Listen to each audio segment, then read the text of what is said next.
Conversaremos sobre las oportunidades que Estados Unidos te ofrece como inmigrante. Y esto es Hispanic Connection. Hispanic Connection. Infórmate, actúa y triunfarás. Hola amigos de Hispanic Connection, soy Samantha Lugo y este es un nuevo episodio de este podcast. Dicen que el esfuerzo y la excelencia es sinónimo de éxito, pero muchas veces ese éxito se encuentra en un lugar diferente al lugar donde nacimos o donde nos formamos como profesionales. Sin embargo, Estados Unidos brinda un tipo de visa para emigrar en el que se beneficia al profesional con habilidades o logros extraordinarios, de tal manera que puedan llegar a este país, poner en práctica y potenciar sus destrezas a fin de ofrecer a este país ventajas competitivas que sean de beneficio para ambas partes. Existen varias visas de este tipo. Hoy vamos a hablar en detalle de la visa O1, las ventajas de obtenerla y de qué tratan los criterios que se toman en cuenta para otorgarla al solicitante. Como todas las semanas, les invitamos a que nos visiten en las redes sociales y activen las notificaciones para que tengan de primera mano toda la información sobre inmigración. También vayan a nuestra página web hispanic-connection.com, donde van a encontrar todos los episodios anteriores con mucha más información y por supuesto también todo lo relacionado a las noticias en este tema, en los temas migratorios. Saludamos a nuestros amigos de 100% Noticias y Despacho 505 quienes retransmiten este episodio. Antes de pasar con nuestra especialista en inmigración, veamos este video sobre lo que trata la visa O1. La visa O1 o visa para personas con habilidades o logros extraordinarios es un tipo de visa de no inmigrante a través del empleo, es decir, permite a las personas trabajar en los Estados Unidos, pero no lleva a la residencia permanente. Los solicitantes deben de tener una oferta de trabajo de un empleador estadounidense que requiera su presencia física en el país. Quienes aplican son generalmente personas que se han destacado en ámbitos particulares o bien tienen una amplia experiencia en sus oficios con renombre nacional o internacional. Esta visa se divide en dos subcategorías, la visa O1A y la visa O1B. La O1A es para quienes se han destacado en ciencias, educación, negocios o deporte, en tanto la O1B es para quienes tienen destrezas en el campo artístico o en la industria cinematográfica o televisiva. Para que esta visa sea otorgada, el solicitante deberá cumplir con al menos 3 de los 10 criterios que el Servicio de Inmigración propone para identificar a un extranjero con habilidades extraordinarias. Como todas las semanas, damos la bienvenida a nuestra abogada Noelia Ramos, experta en inmigración, bienes raíces y asesoría corporativa. Bienvenida, abogada, y muchas gracias por estar nuevamente con nosotros esta semana. Encantada de estar aquí, Samantha. Abogada, esta es una visa que se obtiene a través de un empleador. Así es. El empleador puede ser una empresa americana, puede ser un individuo también y puede ser también por medio de ciertas, conocemos como agentes, que lo vemos más en las profesiones de los modelos o de artistas, pero también permite eso. Esta visa es una vía para emigrar permanentemente, es decir, para obtener una residencia permanente. Bueno, podemos llamarle que es una de las visas laborales que, aunque sea temporal, si ese profesional demuestra que es necesario para ese empleador aquí de una forma más permanente, ese empleador que inicialmente comenzó con algo temporal puede convertirse ahora en algo permanente, como por la vía de la certificación laboral, por ejemplo. En la página de USCIS, en la parte que tiene que ver con esta visa O1, exponen varios de los criterios con los cuales van a ser calificados los solicitantes. ¿Cuántos de estos criterios debe al menos cumplir el solicitante? Sí, realmente la evaluación inicia de esta manera. Si la persona ya ha ganado un reconocimiento internacional, muchas veces el ejemplo inicial ponen es el premio Nobel, otros ponen ganaste el Oscar. Tú no tienes que probar más criterios. Pero la mayoría de profesionales no caen en esa categoría, en esa primera opción. O sea que la mayoría va a estar en la segunda opción que permite la ley, que es de una lista de 10 criterios, probar 3 nada más. Si usted prueba 3 criterios, usted puede ser elegible para este tipo de visa y obviamente pues hay que analizar porque cada profesión es diferente y hay criterios que se mencionan que no necesariamente todos van a escribir un libro, por ejemplo, exacto. Entonces no podemos aplicarlos de esa forma igual o uniforme para todos. Claro, y quiero acá hacer énfasis en estos criterios, abogada, porque muchas personas que tienen méritos para aplicar a una visa como esta, dicen o piensan sin tener el conocimiento que no son elegibles quizás por el término que usan, habilidades extraordinarias. Es correcto. Sí tenemos que aclarar de que esa persona tiene que haberse destacado del montón dentro de su gremio como tal. Sin embargo, está correcto lo que tú dices, Samantha, con solo el hecho de escuchar extraordinario, muchas personas dicen, no, yo no estoy ahí. Hay que dejar al profesional, es decir, nosotros los abogados, de que seamos nosotros los que hagamos esa evaluación para poder tener esa opinión correcta de decir usted es elegible o no es elegible. Y por ello quiero que entremos en detalle en al menos de 3 de estos criterios, que recuerden son 10. Entonces, recapitulemos. De estos 10 criterios, el solicitante debe probar 3. Debe probar al menos 3. Correcto. Obviamente, si prueba más, pues tiene más oportunidades. Totalmente. Y normalmente, nosotros como abogados, si esa persona al evaluarla puede tener, de hecho, los 10 los vamos a aprobar. ¿Por qué? Porque el oficial de inmigración al final puede considerar que uno sea más fuerte que el otro y no podemos perder la oportunidad de quedarnos solamente encerrados o concentrados en 3. Ok, hablemos de un primer criterio. Dice haber recibido un premio o reconocimiento nacional o internacional por excelencia en su campo. Así es, no todos los países ni tampoco todas las profesiones, Samantha, cuentan con organizaciones o una estructura, entidad organizada que pueda dar estos eventos de reconocer la excelencia de estos profesionales. Entonces, por eso no podemos a todos ubicarlos en ese criterio. Sin embargo, hay profesiones que sí. Por ejemplo, muchos ingenieros me dicen a mí, abogada, yo no realmente ni siquiera sé si existe alguna organización de ingenieros. A mí jamás me han dicho, me han reconocido en trabajo, pero no. Entonces no podemos hablar de eso. Sin embargo, por ejemplo, un escritor, que pueda haber una organización de escritores nacional en su país, va a tener este tipo de eventos donde los llaman, los destacan, hay un diploma de excelencia, entonces sí aplica ese primer criterio. Ok, hablemos de otro criterio.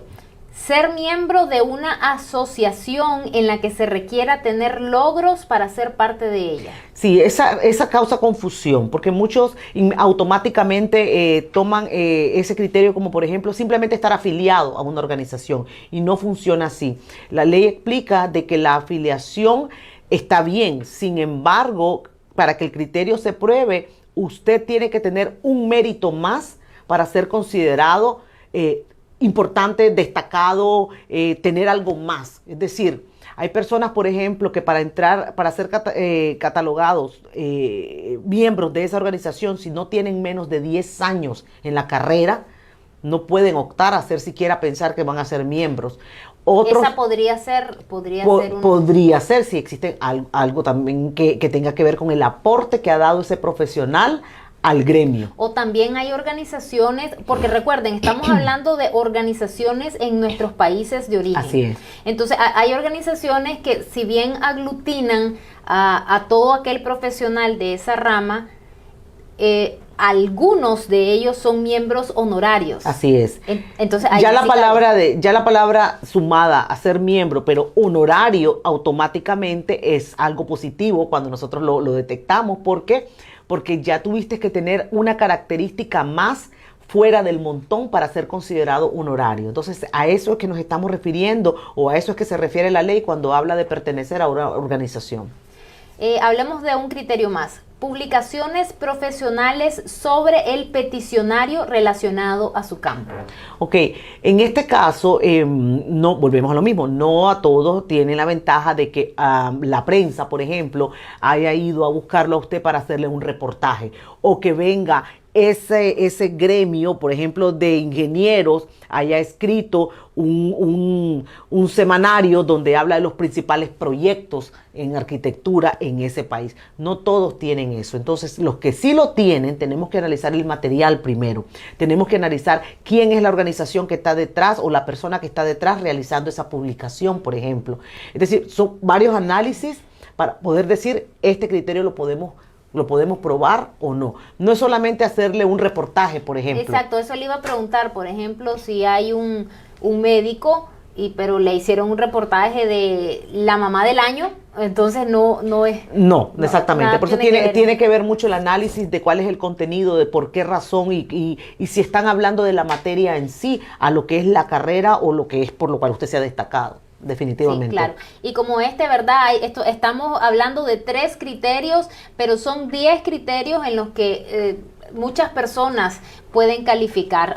Realmente quería que abordáramos estos 3 para para mostrar, ¿verdad?, a nuestra audiencia que hay muchos de ustedes que seguramente pueden aplicar a esta opción. Claro que sí, esta es una visa laboral que aunque sea temporal, Samantha, puede permitir esa apertura a que venga ese empleador, se interese en usted de una forma más permanente para vías a futuro a una residencia. Ok, acá en la descripción, en el canal de YouTube, les vamos a dejar detalle de los 10 criterios que considera inmigración en los Estados Unidos. Y si usted cree que al menos usted aplica o usted tiene 3 de esos 10 criterios, al menos 3, entonces usted puede consultar a la abogada para ver si puede emigrar, si puede llegar a los Estados Unidos a través de esta vía. Recuerden que la primera cita no tiene costo, así es que si quiere una consulta, escríbanos a través de nuestras redes o bien al correo info@hispanic-connection.com y con gusto le vamos a contactar con la abogada.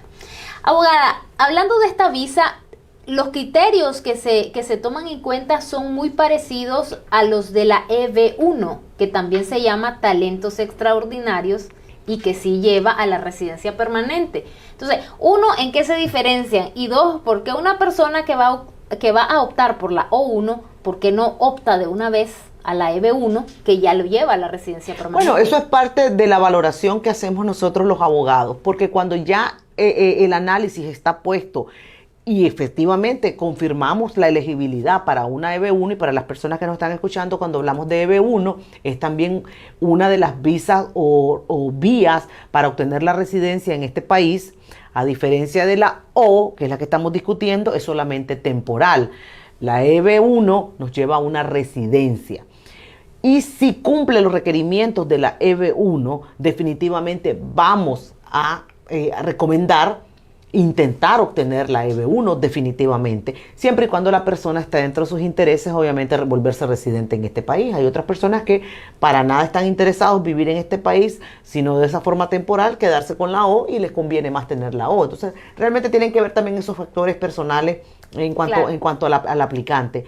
La similitud, definitivamente, hay una similitud en cuanto a los criterios, pero aún así, el análisis que hace Inmigración con respecto a esa parte de habilidad extraordinaria que hace en la EB1 como hace en la O, sí sentimos que siempre va a ser mucho más fuerte, mucho más fuerte.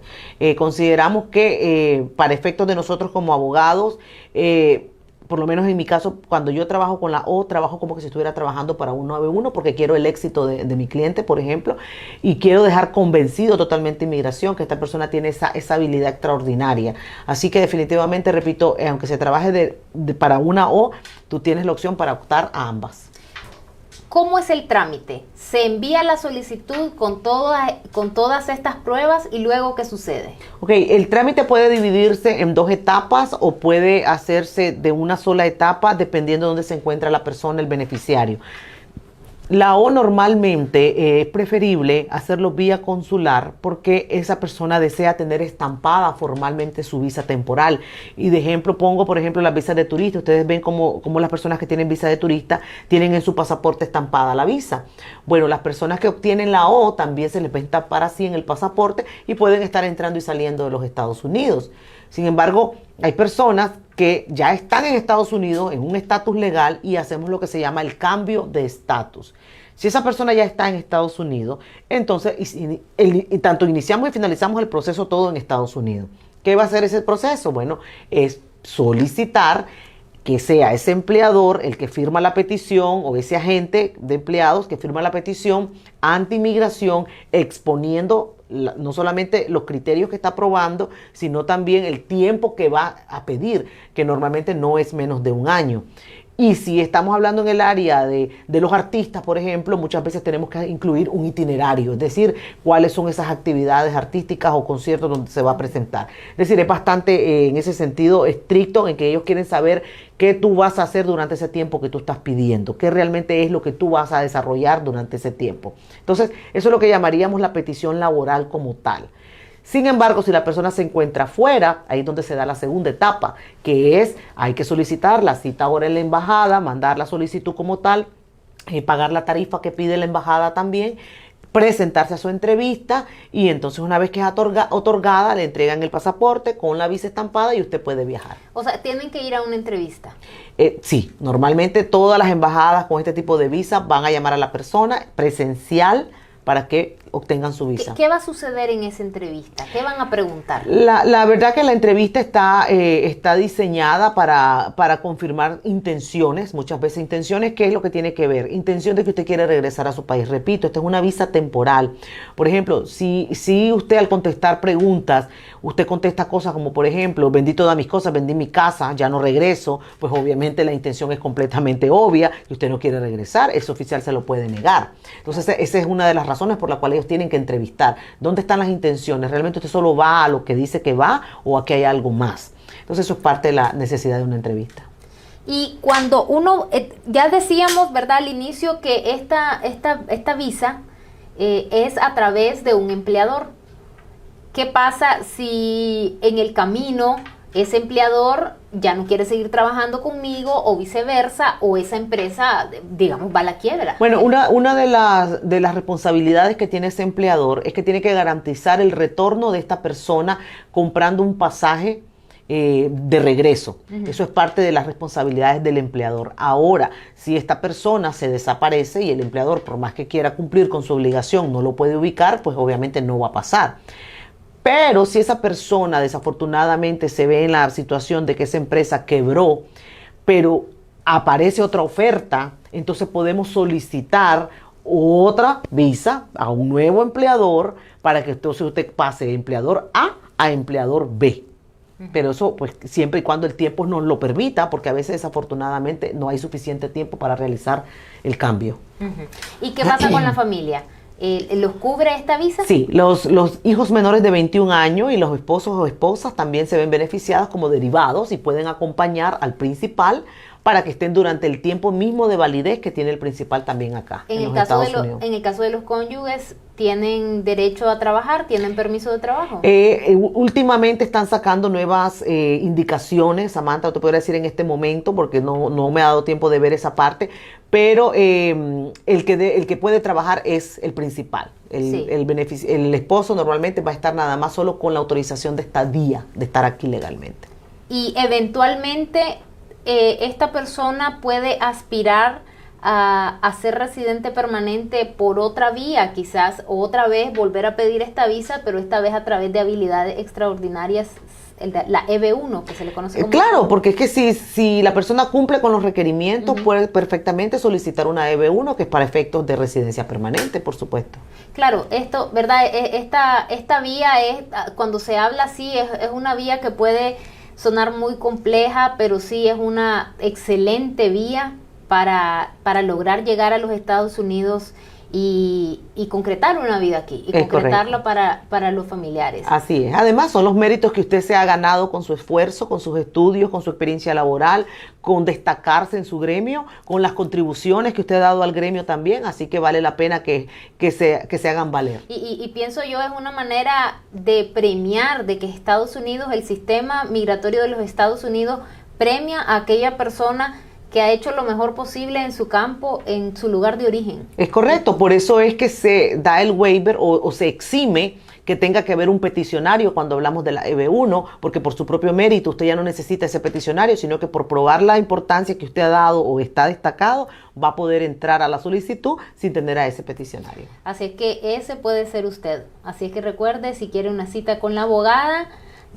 escríbanos a las redes sociales o bien a nuestro correo info@hispanic-connection.com y con gusto le vamos a estar contactando con ella y su oficina. Abogada, muchísimas gracias por toda esta información que estuvo buenísima, buenísima. Y seguramente le va a ayudar a muchas personas de nuestra audiencia. A ustedes, como siempre, muchísimas gracias por acompañarnos. Recuerden, hoy martes tenemos este episodio sobre este proceso migratorio, pero el jueves nos vamos a ver en un en vivo donde vamos a estar hablando o donde vamos a estar aclarando todas las dudas y las preguntas que nos dejen saber a través de nuestras redes sociales. Así es que ahí los esperamos. Recuerden, 12 del mediodía, hora Miami, 11 de la mañana, hora Texas, y 10 de la mañana, hora Centroamérica. Recuerden, infórmate, actúa y triunfarás. Sea fuerte y valiente. Conversaremos sobre las oportunidades que Estados Unidos te ofrece como inmigrante. Y esto es Hispanic Connection. Hispanic Connection. Infórmate, actúa y triunfarás.